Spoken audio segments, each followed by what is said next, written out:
Buvęs vieną dieną ėjo vasaros gatve ir kažkur prie penkto namo pasigirdo galvoje keistas balsas lyg tai būtų paskambėjęs iš tiesų.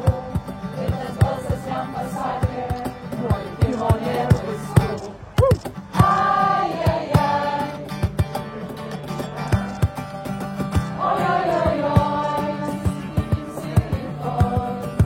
Hei, hei, hei. Hei. Ai, ai, ai. Dainuoju paprastai. Atėjo pas kūrėją, sako, kokias man išmes.